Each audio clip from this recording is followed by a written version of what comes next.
All right, everybody, welcome to another episode of the Co-Ed Podcast. It's a podcast community for educators for confessions, collaboration, communication, and a little controversy. Just a little bit. I'm here with my co-host, Coach Devin Buchanan, and my name is, we're going to go by Harris this episode. Yeah. It's Harris. It's Harris. Just get used to saying it's Coach. I'm Harris. And I'm Harris. And we just want to welcome you to our little space. The topic of today, what we talking about today? So today we are talking about bias in the classroom and in the school. We were off camera, really just kind of sharing some experiences. And today I think it's a little controversy. Like we always talk about collaboration, community, all that. But today I'm feeling a little controversial. Okay. And I asked her, I said, why is it that, and I'll start with nationally, right? Nationally, that one, there's a teacher shortage, but there's a shortage of Black teachers overall. And then in urban education, right, it's even less. And then it's even less in the city of Philadelphia, right? So if you keep going down and down and down, while the number of minority kids are going up, the number of Black teachers are going down. And so, I think even in my own personal experience, I've been at one time the only Black male teacher in my school. The only one. Like, what? Right. In a school full of Black kids, right? You got one Black male teacher and two Black teachers, period. Period. But on the other side of that, all of the support staff was Black. All of the support staff, all the deans, right? All of the people who are working as, whether it be secretaries, right? Janitorial, all Black, right? And, Harris was talking about just they're doing the grunt work. And I had a problem with that. Not with her, but just the idea that we are only good for after the problems happen, right? And so I just want to kind of address that disparity today. Like, why does it feel like, and let's be clear, there are some schools that have made a concerted effort to bring in minority teachers, but that's one school out of many schools, right? Out of many schools. So, I want to be very clear about that we're not saying there aren't Black teachers. Yes, we're not saying that. We're not saying that at all. We know tons and tons of perfectly capable, willing Black teachers. That's not what we're saying. That's not what we're saying. What we're saying is that if those Black teachers were to look around them and look at the disparity between the numbers of who was actually on the front lines having the impact on our students, for hours upon hours a day, I think that needs to be addressed. And so that's kind of what we're talking about today. And, I just want to kind of ask you, because you were somebody who was on the support staff, correct? Yes. Or like yes. you were dean. Yes. You were dean. Yes. Yeah. Director of culture, dean. Director of culture, dean. Yeah, all that. Behavior support, whatever title you want to give it. Yeah. I was when the problems are happening, you come to me. But I definitely, when I entered education, this was definitely the trend. And I did see an effort. It was hard. We started out. I remember it was like maybe one Black male teacher, and then that definitely is a. I'm sitting there really thinking about this one. I'm like, wait. It was difficult to keep male teachers as a whole, male teachers as a whole, and Black male teachers. And I am unsure why that choice is. Like, why are they not either are they not choosing to apply to these particular schools, and what's the reason? Or are they applying and they're just being overlooked? So I'm gonna be honest, as I don't know that ratio. Yeah. Because I also was talking to Devin about Coach. Oh, sorry. Coach. It's all good. It's all good. I got to get used to it. I was also talking to Coach about the ratio of people applying to these particular jobs. Yeah. And that also plays a part because not too many white people are going to apply for a support role staff. That's just not going to be the thing that they're aiming to be in an urban setting. And so then it definitely plays a part in who you're hiring, because the pool is typically one particular it's usually black people that are applying. That demographic. Demographic. Yeah. That's the only thing that's come across my table, to be honest. Yeah. And I'm going to be a little honest. I will probably be a little hesitant.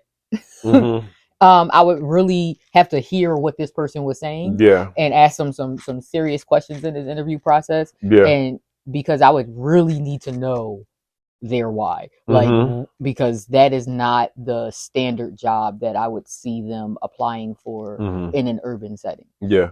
And I would question a range of things. Yeah. Just because I just want to know where they're coming from and how they're going to process from a behavioral standpoint, because that's what my position would be. How they would process those situations. And you know, and so it's also interesting because in my experience, like I've seen both, you know, black, white, you know, primarily those ethnicities in urban education support staff. In my experience, the people who are most successful, I should first say, like, for the white teachers who have been most successful, they are in where I've seen mostly in higher education, like like high school, and they have kind of waited it out. So they've been there long enough.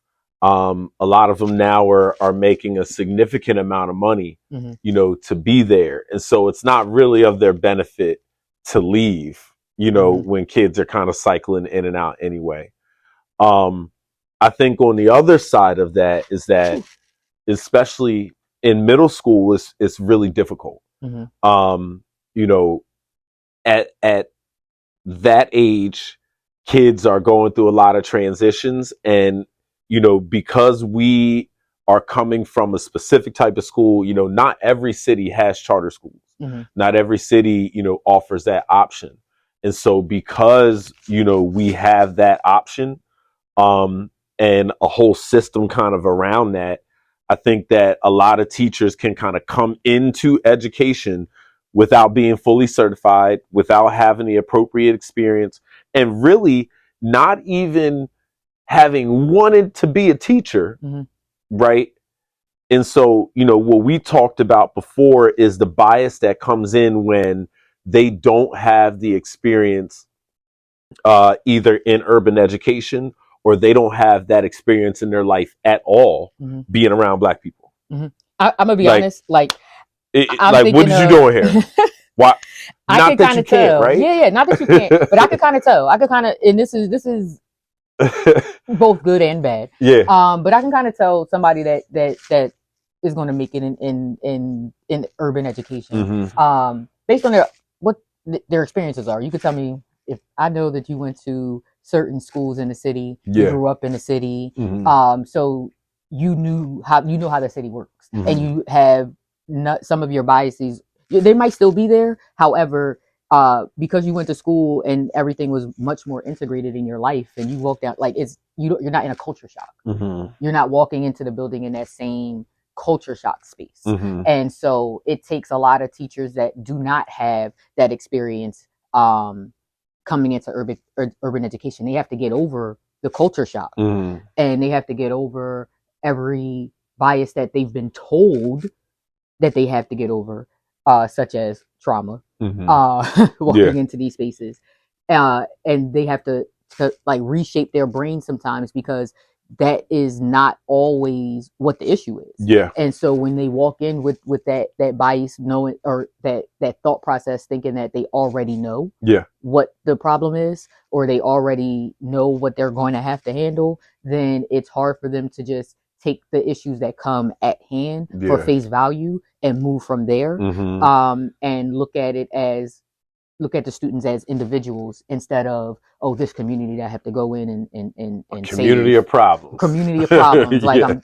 armed with a community of problems instead of just looking at it as a group of students that I want to help excel. Yeah.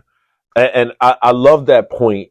And I go back to a professional development that I guess I was fortunate enough to have. Okay. I don't know. But PD would be a whole different one. It's a whole other conversation. But I feel uncomfortable with white people coming in to tell us about the problems of black people.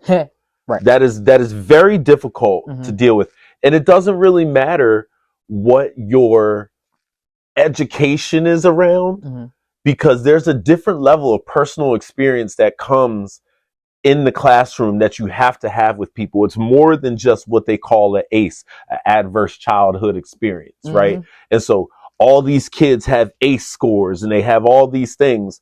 And this kid is not a score. When he comes into the classroom, he is an individual that has an experience this morning that we got to deal with, not to mention we're also people too coming in with experiences. And so I I go back to, right, there's such a wide range of teachers and kids coming in. All these kids are coming in this age group, but you got teachers from 21 to 50, whatever, sometimes older, right? Wide range of experiences of teachers. So you have some teachers that come in and they're settled in their life. They just come in, they whatever, I'm going to teach this, whatever. And there's other teachers that come in, they might be struggling. Right. They new to the game. They new in their life. School doesn't want to pay them anything. So they out here trying to live on $40,000 a year. Right? Laughable. It's laughable. And so when they come in, there's another level of stress. So you're coming in with these biases. You just moved from down south. You're Teach for America. You got a 2-year contract. I'm moving to the big city to change the world, Mom. You get there. They done promised you, oh, we're going to train you. We're going to give you professional development. We're going to give you all these things. And then you walk in and it's like, yep. Nothing. Nothing. And so now you're fending for yourself. You're in your classroom. You have all these preconceived notions about kids, right? Kids from the inner city. They done told you you're going to get help and you didn't get it, right? Now they're getting on you about doing your grade book and doing all this stuff, and you're irritated at kids. Next thing you know, the biases start to come out. And I've seen it often. I've seen a lot of teachers that, they say things they're not supposed to say. They scream at kids in ways that is like demeaning. Yes, demeaning is very much the word. And so all of those things start to come out, and you see how the system plays in itself. So that comes out in the classroom. Now you call Harris, I'm having a problem in my classroom. This young bull keeps acting out. They like to use the word acting out. They keep acting out. They keep doing stuff. KWLMs, kids we love the most. What I don't know what you call them, but I have all types of nicknames for the kids. Yeah. It's just, it's just they're just mine. That's how I feel. They're just my kids. In these situations, I'm talking about this every day, all day long in some schools, all day long, where teachers are unable to establish relationships with kids because of their prior biases, and it affects the ability of kids to learn. Not only that kid, but the kid who's sitting 2 seats from him, and then the girl who's sitting in the back who's just trying to make it. And this goes both ways. This goes for the teacher that is overly vocal or yelling and demeaning, but also there are the teachers that come in with the biases and they think they need to coddle, which is also just as detrimental to our students. The coddling, it doesn't lend a hand to pushing them to excel. It definitely can hurt the classroom if you're constantly stopping the class and focusing on their feelings. And I do understand that there is a place, a time and a place for that, because as they grow, we do need to teach them the right words to use to express themselves for their feelings. However, at the same time, life goes on. Learning still needs to go on. And so how do you balance the two? And not thinking that you need to come in and play mom, because that's not your job. You were hired to teach. And so there is a balance. And I'm not saying now, if you know me, then you know that I go above and beyond for my students. I was like, I felt that I could be a second set of eyes and ears for the parent. Really tried to work cohesively with the parent. So we could have like, it's more of a team.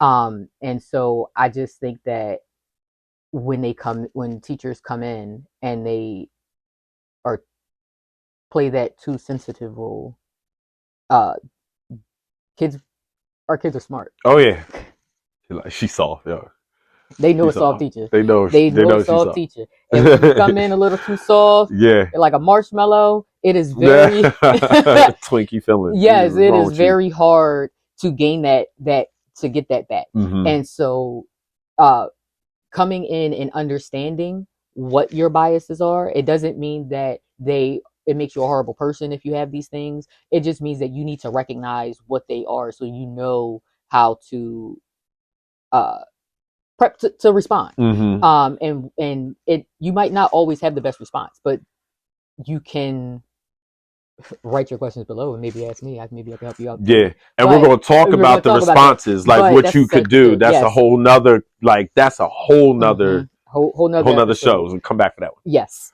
But I do feel that some teachers come in, and I can't even just say that it's white versus black or Asian or whoever you are. I have a tendency just to look at it as people. Like, if I know that you grew up in an inner city, no matter where the inner city was, I'm like, all right, you might have a chance. Like, you know that paper's gonna run out. You know, know that the copy machine gonna break down, and that you might be coloring with broken crayons, and that you might have to go buy your own pencils. Like, you know that these things are possible. Versus the other teachers, sometimes they came from schools that had all the supplies. They don't even know what you mean by you ran out, and you come in with that. And now that's an added stress on that teacher. Now they're frustrated because they feel like they can't get their lesson out, and it trickles down to the student. Now they're not pushing out their best lesson because they feel like they don't have the supplies that they need. It's like a whole thing. And so it's like, I just want us to get to a place where we can acknowledge these biases and communicate them out and not feel judged, have a safe space to do so, while also being willing to accept that some things need to change within yourself, and that some things you might need to put in place so that you recognize when that is happening, or you have another teacher that you can go and ask that question, maybe like a safety buddy, because I've been that with some of my staff. Like, they would come and, how does this sound if I say it like this? Oh, do not say it like that. That is going to come off crazy. I'm good. Okay. So I just want us to get to that place where it's not a bad thing. It's more, how do we fix it? How do we work on it? How do we still get to a place where we can understand each other and those biases, but it doesn't stop us from the ultimate goal of getting that student where they need to be. Absolutely. And I think the first, one of those things, like you said, is for people to understand their biases. Yes. You gotta, and I was sharing with Harris the other day about some of the biases that were implicit within me from when I was younger that I had to overcome to become a better teacher. And I was able to pinpoint specific moments where, I said, I recognize how this teacher treated me when I was younger in a situation where I was compared to how other black males should act. And so when I became a teacher, I did the same thing. I looked at one kid and I said, oh, he should be acting differently than this other kid, until somebody pointed out to me my implicit bias. And then I was able to look back and say, you know what? I didn't treat that kid the way that those kids, the way that they deserved in that moment, and appreciate their individuality. And that's what is important for you to do. Now, everybody's going to make mistakes. And so while I sit up here and I criticize and not even criticize, but think about situations where the system failed our kids, I also think about, the changes that I had to go through, that I had to make to become a better educator. And that's what this is about. This is about that collaboration piece. And so, we're going to turn this off, come right back and do another episode so that we can share some of those wins, opportunities for us to positively affect kids, understand our bias, and go the other direction. Right. Like, I think that's super important. And we can certainly share, experiences. We can certainly share, some things that you can do, some go-tos that you can, do, as an educator, a parent, whatever, however you're watching this right now. So, I want to, as we talk about this, I told her, like, we have some unique experiences, and I would be remiss if I wasn't sharing and let people know, like, how educators and how systems are set up. And so, when we talk about bias, like, it's not just from student to teacher, teacher to student. It is from teacher to teacher, peer. There can be bias from teacher to principal or administration. There's a lot of things because there's so many different stakeholders in education. You got admin, you got teachers, you got parents, and you got students, right? And so all of those people have different feelings about what should be happening in a school and how a school should be run. And then you have the culture as a whole. Yeah. Then you got the culture as a whole. Absolutely. And so, I was telling her, the other day, one of the things about being in urban education, I'm very keen on giving kids the skills that they need to be successful moving forward. And so one day I'm teaching my kids about credit versus debit.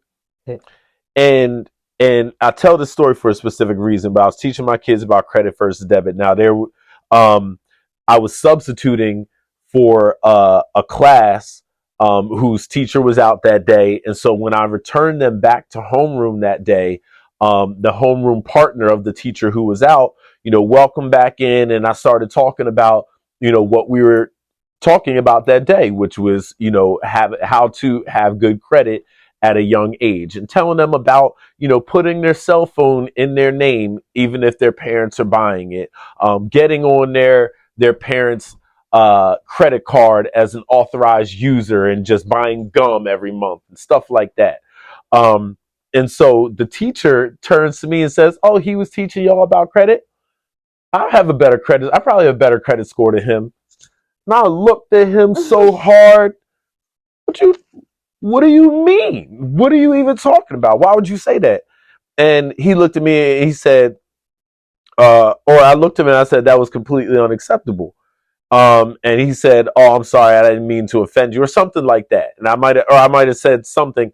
So the next day, we were walking in at the same time, and I might have waited in my car, to make sure that we were walking in at the same time. But I said to him, hey, what you said yesterday was unacceptable, and I don't understand why you would say it, in front of the class, and and mention that you would have a better credit score than me. And his response at that time was, I'm sorry. I didn't mean to offend you. And so what I was telling Harris is this. There was two sides of that I felt were really wrong. Mm-hmm. The first part was that you would think it, right? Mm-hmm. Like, you don't know me. I'm older than you. I've got a family.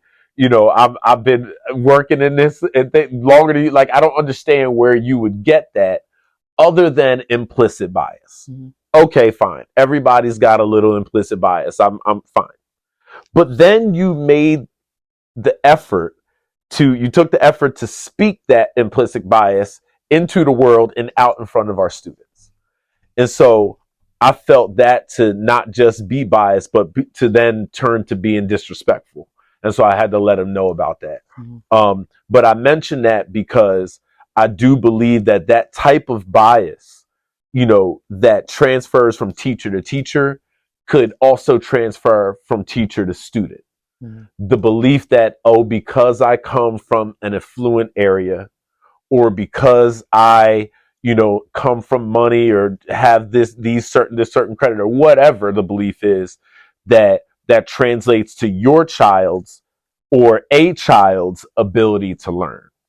And so that's untrue.